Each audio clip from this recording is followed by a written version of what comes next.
یار کون کہتا ہے کہ مومن مر گیا، قید سے چھوٹا وہ اپنے گھر گیا۔ یہ دنیا ہے نا، دنیا کے روپ رنگ بہت سے ہیں، الگ الگ رنگ ہیں اس کے۔ کبھی تو دنیا مال کی شکل میں آتی ہے، کبھی دنیا خوبصورت لڑکی کی شکل میں آتی ہے۔ جب مال کی شکل میں دنیا آتی ہے تب بھی انسان بھول جاتا ہے، اپنے ماں باپ کو بھول جاتا ہے، اپنے رشتہ داروں کو بھول جاتا ہے، ہر چیز کو بھول جاتا ہے، اللہ کو بھول جاتا ہے، اللہ کی بتائی ہوئی باتوں کو بھول جاتا ہے۔ اور بہت سے ایسے ہوتے ہیں کہ جب مال حاصل ہوتا ہے تو اللہ کے اور قریب آ جاتے ہیں۔ کچھ لوگ ایسے ہوتے ہیں کہ جب یہ دنیا خوبصورت لڑکی کی شکل میں آتی ہے تو وہ اسے دھتکار دیتے ہیں، اسے دھتکار دیتے ہیں، اس پر توجہ نہیں دیتے۔ انہیں پتہ ہے، انہیں معلوم ہے کہ یہ دنیا ایک دھوکہ ہے اور یہ دھوکے کا گھر ہے۔ تو دنیا جب خوبصورت لڑکی کی شکل میں، جب مال و دولت کی شکل میں آتی ہے تو کچھ اس کو دھتکار دیتے ہیں، کچھ اس سے دور ہٹ جاتے ہیں کیونکہ انہیں پتہ ہے کہ یہ ایک دھوکہ ہے، اور کچھ اس کے قریب آتے ہیں۔ جب خوبصورت لڑکی کی شکل میں دنیا آتی ہے تو کچھ لوگ اس میں دیوانے ہو جاتے ہیں، اس کے مگن ہو جاتے ہیں، اور پھر پتہ ہے کیا کہتے ہیں کہ تم ہی میری زندگی ہو، تم ہی میرا سکون ہو، تم ہی میرا چین ہو، جو کچھ ہو تم ہی ہو۔ تمہاری آنکھوں کو دیکھتے ہیں تو ٹھنڈک حاصل ہوتی ہے۔ یہ جب خوبصورت لڑکی کی شکل میں آتی ہے تو انسان کے یہ جملے ہوتے ہیں کہ تم جب سامنے آ جاتی ہو تو پھر ایسا ہوتا ہے، ویسا ہوتا ہے، ایک اچھا لگتا ہے، سکون ملتا ہے۔ آپ کو میں بتاؤں، ایک بات ذہن میں آئی۔ حضرت عیسیٰ علیہ السلام راستے سے گزر رہے تھے اور حضرت عیسیٰ علیہ السلام نے دیکھا کہ حضرت ملک الموت ایک گھر میں داخل ہوئے، جو کہ سامنے ہی تھا۔ داخل ہوئے تو حضرت عیسیٰ علیہ السلام نے جب یہ دیکھا کہ حضرت ملک الموت اس گھر میں داخل ہوئے تو اس گھر کی طرف چل دیے۔ ابھی دروازے پر پہنچے ہی تھے کہ حضرت ملک الموت نے اس کی روح کو قبض کر لیا اور وہ انتقال کر گیا، وہ مر گیا۔ حالانکہ بہت زیادہ مالدار تھا، بہت زیادہ مالدار تھا۔ صرف حضرت عیسیٰ علیہ السلام نے اتنا سن پایا کہ اے موت کے فرشتے مجھے معاف کر دے، کیونکہ جب انسان کی موت ہوتی ہے، جب موت کا وقت قریب آتا ہے تو اسے یہ احساس ہو جاتا ہے کہ اب وہ مرنے والا ہے، اب اس کی روح نکلنے والی ہے۔ تو جیسے ہی حضرت ملک الموت وہاں پر پہنچے، اس کی روح قبض کر رہے تھے، تو اسی ٹائم حضرت عیسیٰ علیہ السلام نے سنا کہ وہ کہہ رہا تھا کہ تھوڑا ٹائم دے دو، تھوڑی مہلت دے دو، یہ جو میں نے مال و دولت اکٹھا کیا ہے، اس دنیا کا اب کیا ہوگا؟ جو میں نے اکٹھا کی ہے، جو مال و دولت اکٹھا کیا ہے، اس کا کیا ہوگا؟ مجھے تھوڑا سا ٹائم دے دو۔ لیکن موت کا فرشتہ ٹائم نہیں دیتا، کیونکہ موت اپنے مقرر وقت پر آ جاتی ہے اور ملک الموت روح کو قبض کر کے چلے جاتے ہیں۔ اس کی جان نکل گئی اور حضرت ملک الموت اس کی روح کو قبض کر کے چلے گئے۔ حضرت عیسیٰ علیہ السلام نے دروازہ کھولا، اندر داخل ہوئے۔ وہ شخص انتقال کر گیا تھا، مرا پڑا تھا۔ تو حضرت عیسیٰ علیہ السلام نے دیکھا کہ اس کا مال و دولت بہت زیادہ پھیلا ہوا ہے، سونا چاندی کافی ہے، کافی تعداد میں ہے۔ تو اللہ رب العزت نے اس تمام مال کو، اس تمام سونے کو ایک خوبصورت لڑکی کی شکل میں تبدیل کر دیا۔ جب وہ خوبصورت لڑکی کی شکل میں تبدیل ہوئی تو حضرت عیسیٰ علیہ السلام نے پوچھا کہ تم کون ہو؟ وہ لڑکی کہنے لگی، خوبصورت لڑکی تھی، حسین و جمیل لڑکی تھی، کہنے لگی میں دنیا ہوں، میں دنیا ہوں، اور مجھے جو بھی حاصل کرتا ہے وہ دھوکہ اٹھاتا ہے، اور جو مجھے حاصل کرنے کی کوشش کرتا ہے وہ تباہ و برباد ہو جاتا ہے۔ میں دنیا ہوں، تو کوئی بھی میرے دھوکے اور فریب میں نہ آئے۔ تو حضرت عیسیٰ علیہ السلام نے فرمایا کہ اب تو کیا کرے گی اور تو کہاں جائے گی؟ تو وہ کہنے لگی کہ مجھے ایسے لوگوں کے پاس لے چلو جو دنیا کے طلبگار ہیں، جو دنیا کے طالب ہیں، میں انہی کے پاس جاؤں گی اور وہ بھی میرے پاس آئیں گے۔ تو حضرت عیسیٰ علیہ السلام نے فرمایا ایسا کون ملے گا؟ کسی کے ماتھے پہ تو لکھا نہیں ہوتا کہ یہ دنیا دار ہے، دنیا کا طالب ہے۔ تو حضرت عیسیٰ علیہ السلام سے وہ خوبصورت لڑکی کہنے لگی کہ ایسا ہے کہ آپ جب مجھے ان لوگوں کے پاس لے چلو گے نا، آپ ایسا کرو کہ آپ راستے سے گزرو، میں آپ کے پیچھے پیچھے چلوں گی، میں آپ کے ساتھ چلوں گی، تو جو دنیا کا طالب ہوگا وہ مجھے دیکھ کر میرے قریب آ جائے گا۔ کہا ایسی بات ہے؟ کہا بالکل ایسی بات ہے. کہا ٹھیک ہے تو چلو 10 قدم میرے پیچھے رہنا.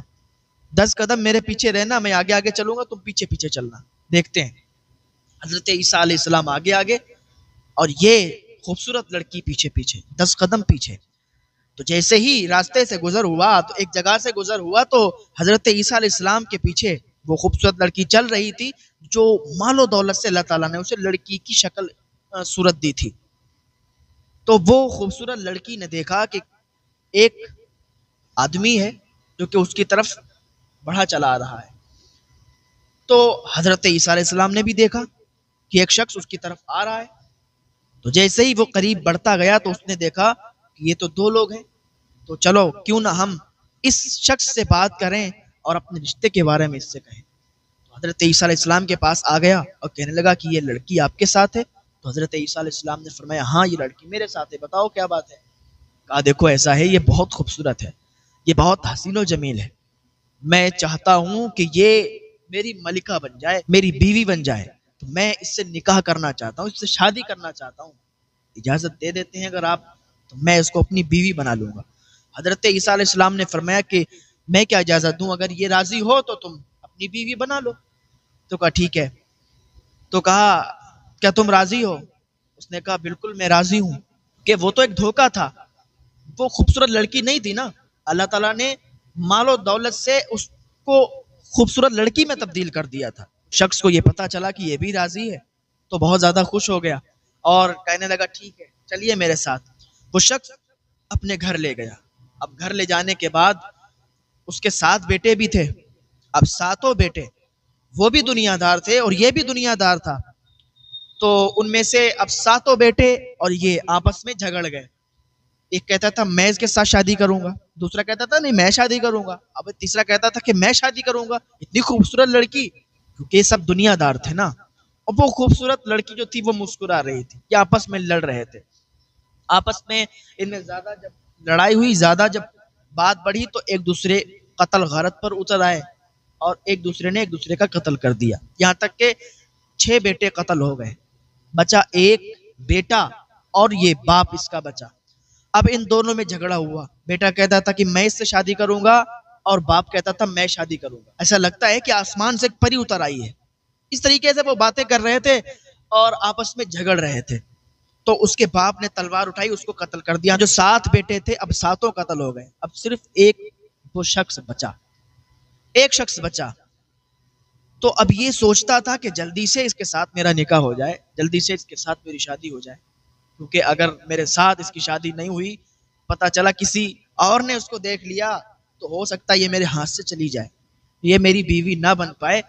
تو اب اس کو ضرورت تھی جو اس زمانے میں جیسے نکاح ہوا کرتا تھا, جس طریقے سے بھی ہوتا ہوگا, تو وہ تلاش کرنے لگا کہ کسی پڑھے لکھے انسان کو بلائیں اور اس سے شادی کر لیں. تو جیسے ہی دروازے کے باہر گیا تو ابھی حضرت عیسیٰ علیہ السلام پھر دوبارہ واپس آ رہے تھے, واپسی ہو رہی تھی حضرت عیسیٰ علیہ السلام کی. جیسے ہی دوبارہ واپس آئے تو پھر دیکھا اسی شخص کو, اور اس نے حضرت عیسیٰ علیہ السلام کو دیکھا, کہا میں ادھر آؤ ذرا, تھوڑا سا کام ہے میرا, آپ میرے کام آ جاؤ. تو حضرت عیسیٰ علیہ السلام نے فرمایا کیا کام ہے بتائیے. کہا میری شادی کروا دو, میں چاہتا ہوں کہ اس لڑکی کے ساتھ میری شادی ہو جائے, تب مجھے سکون ہوگا. حضرت عیسیٰ علیہ السلام نے فرمایا ٹھیک ہے چلو.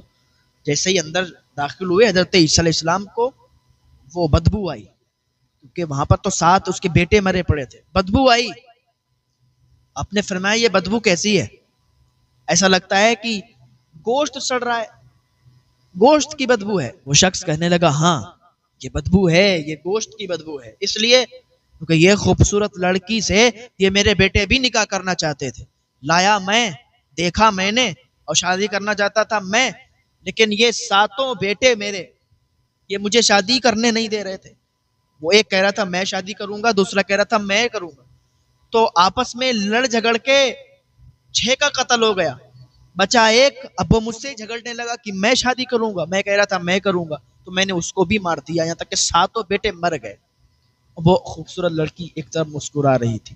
حضرت عیسیٰ علیہ السلام نے فرمایا بے وقوف, تجھے پتا نہیں یہ لڑکی یہ دنیا کا دھوکہ ہے, تو اس دھوکے میں پھنس گیا, تو اس دھوکے میں آ گیا.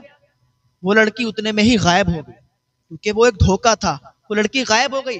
حضرت عیسیٰ علیہ السلام نے فرمایا کہ تجھے یہ خبر ہے کہ تو جس کے لیے لڑ رہا تھا وہ ایک دھوکہ تھا، تو نے اپنے ساتوں بیٹوں کو مار دیا۔ جس طریقے سے حضرت عیسیٰ علیہ السلام فرماتے ہیں جس طریقے سے یہ لڑکی غائب ہو گئی، اسی طریقے سے ایک دن ایسا ہوگا، قیامت کا دن ہوگا، اسی طریقے سے یہ دنیا بھی ختم ہو جائے گی، یہ دنیا کی چیزیں بھی ختم ہو جائیں گی، یہ دنیا کی یہ رنگینیاں بھی ختم ہو جائیں گی، یہ دنیا کی حسین و جمیل عورتیں اور لڑکیاں بھی ختم ہو جائیں گی، جس کی وجہ سے تو نے آج اپنے 7 بیٹے قتل کر دیے، یہ سارا کا سارا ہر چیز ختم ہو جائے گی۔ جس طریقے سے یہ غائب ہو گئی، اسی طریقے سے یہ دنیا بھی غائب ہو جائے گی۔ ابھی ہم لوگ صرف یہاں امتحان دے رہے ہیں، ایگزام میں آئے ہوئے ہیں، کیونکہ مسافر اپنا اتنا ہی سامان لے کے چلتا ہے کہ جتنا اسے پتا چلتا ہے، کہ جتنا اسے معلوم ہوتا ہے کہ اتنے دن اسے رکنا ہے، اتنا ہی لے کے چلتا ہے اور پھر اس کو واپس۔ تو ہم لوگ یہاں پر رہنے کے لیے نہیں آئے، ٹائم ہے، وقت ہے، تب تک ہمیں یہاں رکنا ہے اور اس کے بعد یہاں سے جانا ہے۔ یہ ہمارا اصلی گھر نہیں ہے، ہمارا اصلی گھر تو دوسرا ہے۔ یہاں پر ہم نے اچھی بلڈنگ بنا لی، اچھی عمارت بنا لی ہے، لیکن یہ ہمارا اصلی مکان نہیں ہے، ہمارا اصلی گھر نہیں ہے۔ تبھی تو کہتے ہیں کہ کون کہتا ہے کہ مومن مر گیا، قید سے چھوٹا وہ اپنے گھر گیا۔ یہ دنیا تو ایک قید خانہ ہے، یہ دنیا تو ایک دھوکہ ہے، اور اسی دھوکے میں آج ہمارے نوجوان پھنس رہے ہیں، اسی دھوکے میں آج ہمارے لوگ پھنس رہے ہیں۔ ہاں، تو خوبصورت لڑکی کی شکل میں اگر کوئی سامنے آ جائے تو پھر اپنے آپ کو بھول جاتے ہیں، پھر اپنے ماں باپ کو بھول جاتے ہیں کہ جن ماں باپ نے ان کو پیدا کیا، جس ماں نے ان کو 9 مہینے اپنے پیٹ میں اپنے شکم میں رکھا، ان کے لیے تکلیفیں سہیں، جس باپ نے ان کے لیے ان کی چاہتوں کو پورا کرنے کے لیے ان کے لیے اپنی زندگی کو برباد کر دیا، اپنی جوانی کو ختم کر دیا، بڑھاپا آ گیا، آج وہ سب اپنے ماں باپ کو بھول گئے۔ کس کے لیے؟ ایک اس دھوکے کے لیے، اس دھوکے کے لیے جو کہ ایک دھوکہ ہے۔